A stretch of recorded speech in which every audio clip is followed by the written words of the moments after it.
Thinking of moving to Portugal? With its stunning landscapes, rich history, and affordable lifestyle, it's easy to see why so many expats are drawn to this country. But is it really the paradise that social media claims? While Portugal offers incredible benefits, the reality isn't always sunshine and low costs. Skyrocketing rent, low wages, and frustrating bureaucracy have left many expats disillusioned.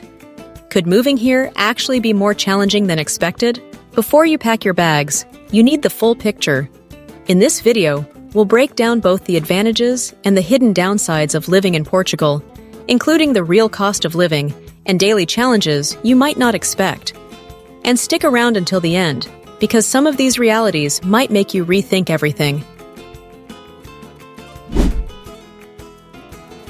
Portugal's job market is brutal if you're not working remotely. The minimum wage? Just €870 per month, less than half of Spain's. Even the average salary of €1,300 per month won't cover rent in Lisbon, where one-bedroom apartments go for €1,500 or more. On top of that, many jobs aren't even advertised. Landing a good position often depends on who you know, not what you know.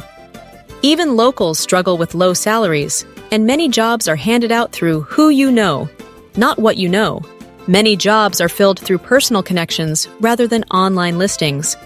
While larger companies may use LinkedIn, most opportunities come from local platforms or word of mouth. Salaries in Portugal are lower compared to other Western countries, making it hard to afford rising living costs. If you don't work remotely for a foreign company or have a highly specialized skill, finding a well-paying job might be a struggle. Unemployment rates are relatively high, and outside major cities like Lisbon and Porto, job options are even more limited. The gap between wages and living costs can be challenging for many expats trying to maintain their desired lifestyle. Portuguese is a difficult language for English speakers to learn. Complicating things further, many online resources teach Brazilian Portuguese, which differs from the European version spoken in Portugal. The best way to learn is by immersing yourself in the language through daily life and interaction with locals. Think you can get by with English? Outside tourist zones, good luck. Need to argue with a landlord? Set up a bank account? Deal with the government? If you don't speak Portuguese, expect frustration and delays.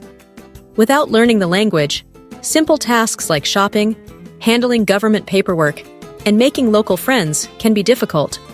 Understanding Portuguese is essential for fully integrating. Think moving to Portugal is just sunshine and beaches? Wait until you deal with Portugal's notoriously slow bureaucracy. Need a visa?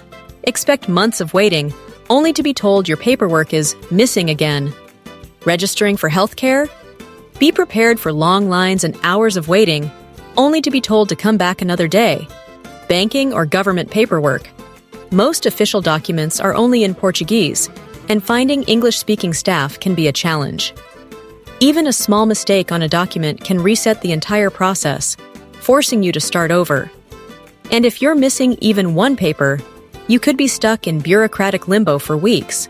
Outside major cities, infrastructure can also be frustrating. Reliable internet, public transport, and healthcare services may not be as accessible, making life difficult for remote workers and those needing regular medical care. Are you sure you're ready for this? Portugal has stunning historic buildings, but many homes lack modern comforts. Most older houses are made of stone, have little to no insulation, and can be very cold in winter, especially in January and February. Without proper heating, temperatures indoors can be uncomfortably low. In summer, these same houses can get extremely hot, and installing air conditioning can be costly. Lisbon's rent has jumped over 60% since 2017, pricing out many local families.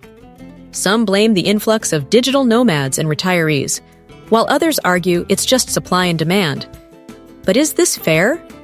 Are expats really the reason locals can't afford to live in their own neighborhoods?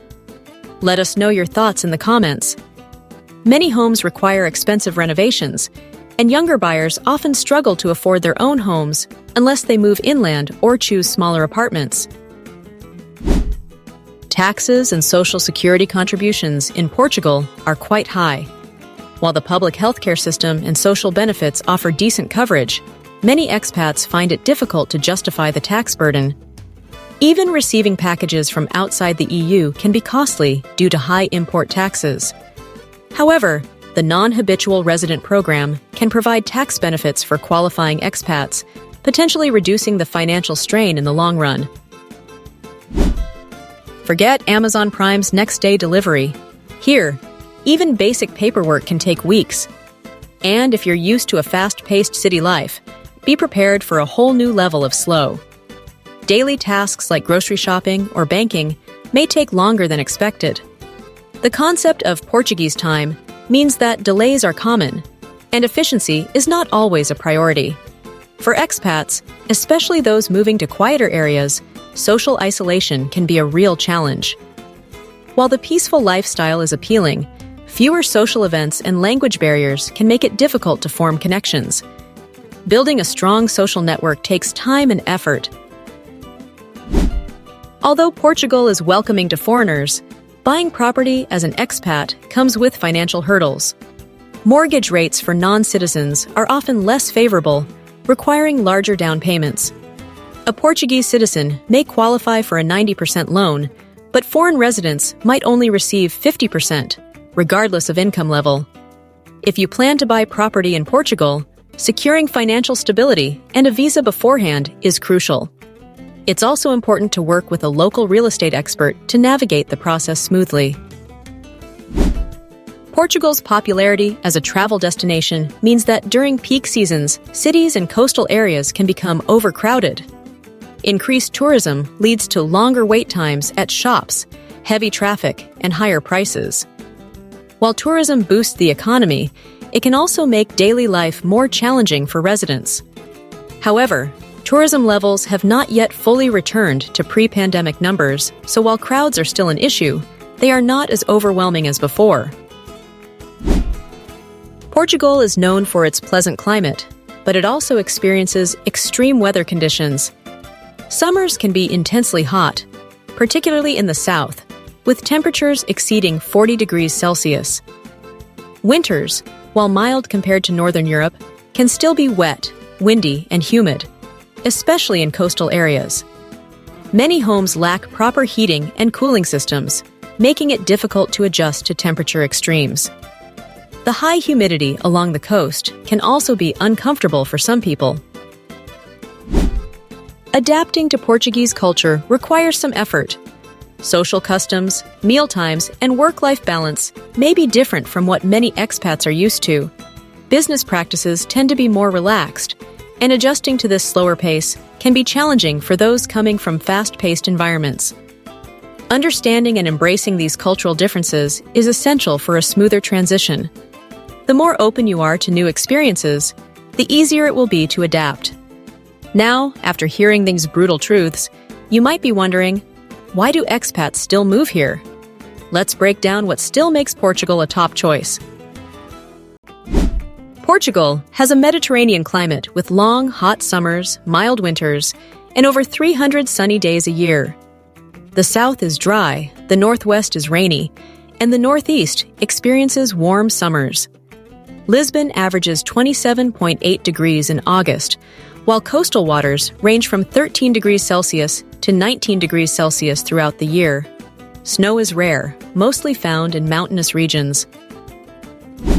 Portugal offers a variety of outdoor activities, including surfing, fishing, diving, hiking, and exploring historical sites.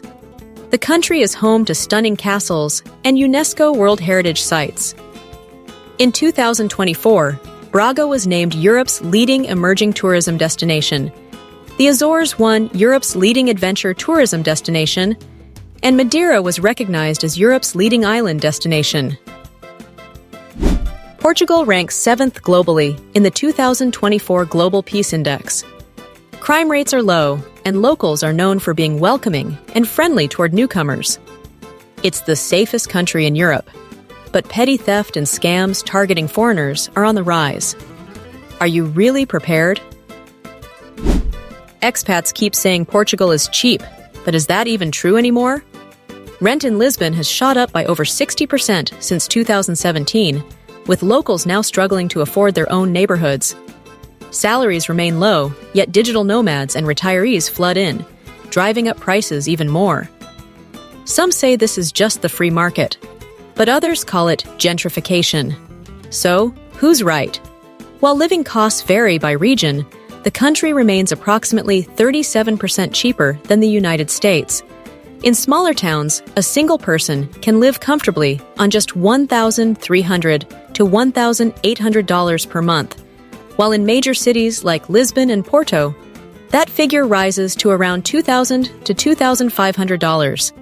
Rent, groceries, and dining out all cost significantly less compared to many Western nations. So, what does it actually cost to live in Portugal? Excluding housing, the average monthly expenses come to around €750. Here's how that breaks down. A single person spends around €300 to €400 per month, while couples typically spend between €500 and €600. A budget-friendly meal costs just €8 to €12, while a mid-range restaurant meal ranges from €20 to €30. Fine dining can go from €30 to €60 per meal. Costs vary depending on coverage, ranging from €0 to €200 per month. A high-coverage plan that includes up to €100,000 in expenses costs around €108 monthly. A basic gym membership costs about €20 per month, while premium fitness clubs charge between €60 and €70. A monthly public transport pass costs just €30 in Porto and €40 in Lisbon. For those who drive, fuel prices range between €1.7 and €1.9 per liter, with an estimated monthly fuel cost of around €150. Electricity costs depend on insulation. Poorly insulated homes see winter bills of €200 to €300 per month, while well-insulated homes stay around $30 to $40. Telecommunication services, including TV, internet, and phone, range between €30 and €70 per month, with comprehensive packages costing around $79. Housing costs will depend on your chosen location.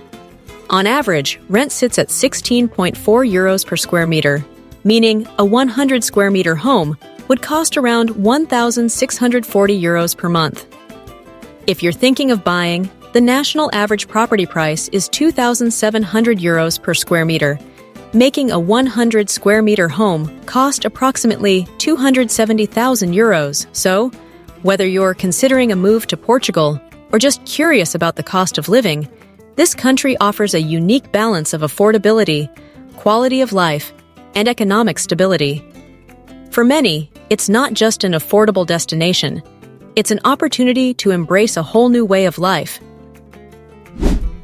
Portugal's healthcare system includes both public and private options. Public healthcare is mostly free or low cost for residents, while private healthcare provides faster service and English-speaking doctors. The country ranks high in Europe for quality of care and accessibility. Portuguese cuisine is known for its fresh seafood, local cheeses, and world-famous pastries like pastéis de nata. Each region has its own specialties, and Portugal is one of Europe's top wine producers, with famous varieties like Port and Vinho Verde. Public transport in Lisbon and Porto is cheap and efficient, but step outside the big cities? Suddenly, long waits and unreliable service become a daily struggle. The Lisbon and Porto metro systems are fast and efficient, making it easy to get around without a car.